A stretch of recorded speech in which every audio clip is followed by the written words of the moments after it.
এক ছাগলই পুরো একটি পরিবারের জীবনে নেমে এসেছে অশান্তির কালো ছায়া হয়ে। বহুল আলোচিত ছাগলকাণ্ডে জড়িত জাতীয় রাজস্ব বোর্ড এনবিআর এর সাবেক সদস্য মতিউর রহমান ও তার স্ত্রী সাবেক উপজেলা চেয়ারম্যান লায়লা কানিজকে গ্রেপ্তার করা হয়েছে। বুধবার সকালে রাজধানীর বসুন্ধরা এলাকা থেকে গোয়েন্দা পুলিশ তাদের গ্রেপ্তার করে।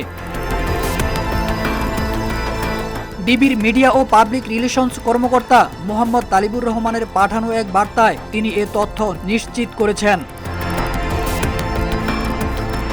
বলা হয়েছে, ছাগলকাণ্ডে জড়িত সাবেক এনবিআর সদস্য মতিউর রহমান ও তার স্ত্রী সাবেক উপজেলা চেয়ারম্যান লায়লা কানিজকে রাজধানীর বসুন্ধরার পাশে ভাটারা থেকে গ্রেপ্তার করেছে ডিবি। গত বছর কুরবানির ঈদের আগে মতিউর রহমানের ছেলে অর্ণব 15 লাখ টাকায় ছাগল কিনে আলোচনায় আসেন। এরপর বেরিয়ে আসে তার একের পর এক থলের বিড়াল, জানিয়ে তখন দেশ জুড়ে ছিল নানা আলোচনা সমালোচনা। বেরিয়ে আসে কোটি টাকার গাড়ি ও অভিজাত জীবনযাপনের নানা তথ্য। ধীরে ধীরে গণমাধ্যমে উঠে আসে মতিউর রহমানের স্ত্রী, ছেলে ও কন্যাদের সম্পদের নানান তথ্য।